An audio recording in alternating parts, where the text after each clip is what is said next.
नमस्कार बच्चों, स्वागत करता हूं आपका आपके अपने यूट्यूब चैनल अरविंद बिडलान में।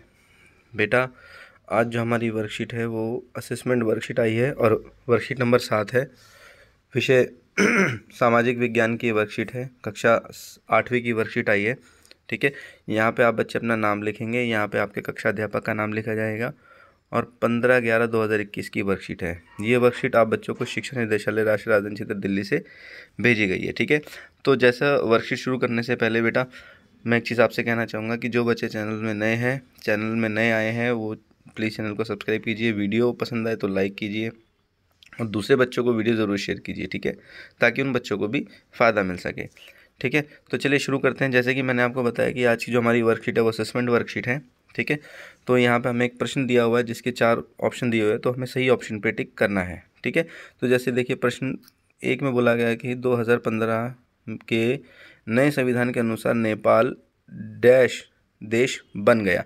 ठीक है, तो नेपाल कौन सा देश बन गया? तो इसमें हमें 4 ऑप्शन दे रखे हैं। ऑप्शन ए राजशाही, ऑप्शन बी लोकतांत्रिक, ऑप्शन सी तानाशाही, ऑप्शन डी इनमें से कोई नहीं। ठीक है, तो जो इसका सही आंसर है वह है ऑप्शन नंबर बी लोकतांत्रिक। ठीक है, तो 2015 के संविधान के अनुसार नेपाल क्या हो गया? एक लोकतांत्रिक देश बन गया। तो यहाँ पे देखिए आपको एक सर्कल दिया हुआ है, इस सर्कल को आपको ऐसे डार्क करना है। ठीक है बच्चों, चलिए नेक्स्ट आगे क्वेश्चन कहता है, क्वेश्चन नंबर 2 में मौलिक अधिकार भारत के डैश के द्वारा सुनिश्चित किया जाता है। तो मौलिक अधिकार किसके द्वारा सुनिश्चित किया जाता है? देखिए मौलिक अधिकार सुनिश्चित करता है कौन?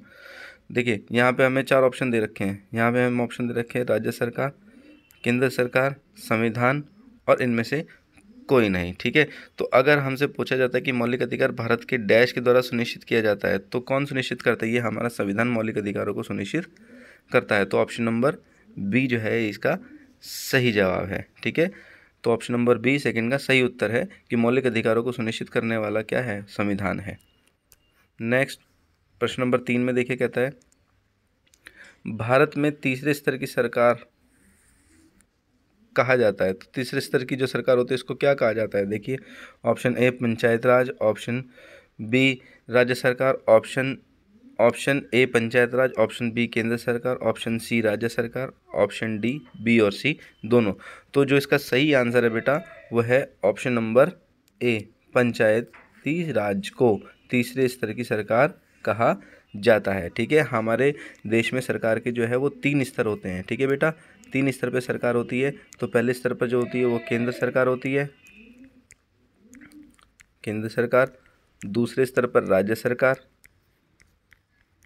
ठीक है, और तीसरे स्तर पर जो होती है वो स्थानीय सरकारें, स्थानीय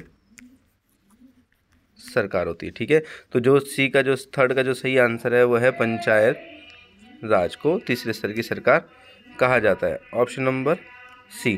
ठीक है, नेक्स्ट प्रश्न नंबर 4। प्रश्न नंबर 4 में कहता है कि कानून को लागू करने और शासन चलाने की जिम्मेदारी है। तो कानून को लागू करने शासन चलाने की जिम्मेदारी किसकी है? वो है कार्यपालिका की। ठीक है, कार्यपालिका जो है हमारे देश में कानून को लागू करती है और शासन को चलाने की जिम्मेदारी उठाती है। तो 4 का जो सही आंसर है ऑप्शन नंबर ए है, कार्यपालिका। नेक्स्ट प्रश्न नंबर 5 में कहता है कि निम्नलिखित में से किस भारतीय संविधान की अंतरात्मा जो है कहा जाता है? किसे भारतीय संविधान की अंतरात्मा कहा जाता है? ऑप्शन ए शक्तियों का बंटवारा, ऑप्शन बी सांसदीय शासन पद्धति, ऑप्शन सी संघवाद या डी मौलिक अधिकार। तो जो इसका सही आंसर है वह है ऑप्शन नंबर डी मौलिक अधिकार। ठीक है, मौलिक अधिकार जो है भारतीय संविधान की अंतरात्मा होते हैं। नेक्स्ट क्वेश्चन नंबर 6 में कहता है कि 14 वर्ष से कम उम्र के बच्चों को मजदूरी पर रखना अपराध है। किस मौलिक अधिकार के द्वारा ये घोषित किया गया है? ठीक है, तो ये जो 14 साल के बच्चों को काम पर रखना जो है ये एक अपराध होता है। ठीक है, और ये जो है ये आता है हमारे अनुच्छेद 24 में। ठीक है, 24 में बाल मजदूरी पर रोक लगाने की बात की गई है। तो इसका जो सही आंसर है वह है ऑप्शन नंबर सी। ठीक है, शोषण के विरुद्ध अधिकार। शोषण के विरुद्ध अधिकार में 2 अनुच्छेद आते हैं, एक आता है अनुच्छेद 23 और एक आता है अनुच्छेद 24। ठीक है, तो सी जो क्वेश्चन नंबर 6 है इसका जो सही ऑप्शन है वह है ऑप्शन नंबर सी, शोषण के विरुद्ध अधिकार। ठीक है बच्चों, नेक्स्ट प्रश्न नंबर 7 में कहता है कि कौन सा मौलिक अधिकार नागरिकों को राज्य द्वारा उनके किसी मौलिक अधिकार के उल्लंघन की स्थिति में अदालत जाने का अधिकार देता है। तो 7 का जो सही आंसर है वह ऑप्शन नंबर डी, संवैधानिक उपचारों का अधिकार। संवैधानिक उपचारों का अधिकार जो है ये हमें ये अधिकार देता है कि अगर कोई हमारे मौलिक अधिकारों का उल्लंघन करता है तो हम कोर्ट में जाकर दरखास्त कर सकते हैं, ठीक है, कि हमारे मौलिक अधिकारों को बचाया जाए। और ये जो है ये आर्टिकल अनुच्छेद किसमें 32 में आता है, ठीक है। संवैधानिक उपचारों का अधिकार जो है ये हमारे अनुच्छेद 32 में आते हैं। नेक्स्ट क्वेश्चन नंबर 8 में कहता है वह राज्य जो किसी भी धर्म को राजकीय धर्म के रूप में बढ़ावा नहीं देता क्या कहलाता है।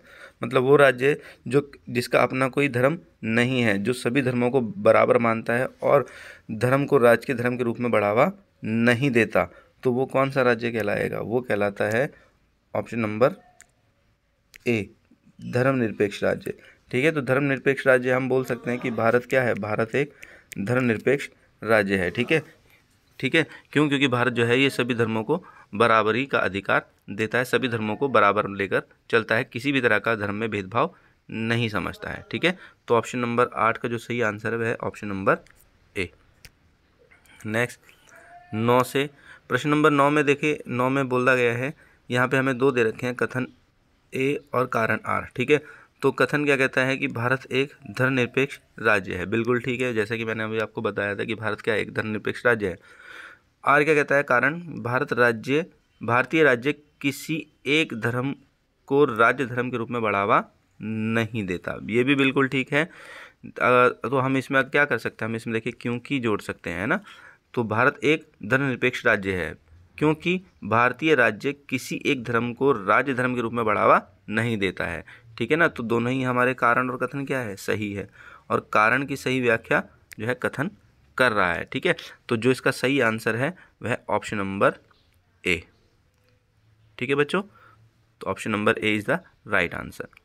क्वेश्चन नंबर 10 देखिए, कथन कहता है भारत एक लोकतांत्रिक राज्य है, बिल्कुल ठीक है, भारत एक लोकतांत्रिक राज्य है बोले या भारत एक लोकतांत्रिक देश है, एक ही बात है, ठीक है। लोग आगे कारण में कहता है कि लोग शासन चलाने के लिए अपने प्रतिनिधियों को चुनते हैं, बिल्कुल ठीक है कि भारत एक लोकतांत्रिक राज्य है क्योंकि लोग शासन चलाने के लिए अपने प्रतिनिधियों को चुनते हैं। तो दोनों ही हमारे कथन और कारण ठीक है, तो जो इसका सही आंसर है वह है ऑप्शन नंबर ए, ठीक है बच्चों। तो इसी के साथ हमारे जो हैं 10 के 10 प्रश्न फिनिश होते हैं। तो उम्मीद करता हूँ बच्चों को वर्कशीट समझ में आई होगी बेटा। तो वर्कशीट अगर समझ में आई तो अपने कमेंट ज़रूर कीजिए, वीडियो आपको कैसे लगी बताइए। और बेटा जो बच्चे चैनल से नहीं जुड़े हैं वो चैनल को सब्सक्राइब कीजिए, जिन बच्चों ने चैनल को सब्सक्राइब नहीं किया है वो बच्चे भी चैनल को सब्सक्राइब कीजिए, वीडियो को दूसरे बच्चों को शेयर कीजिए ताकि उन बच्चों को भी फ़ायदा हो सके, ठीक है बच्चों। तो फिर मिलेंगे हम अगली वीडियो पे, थैंक यू।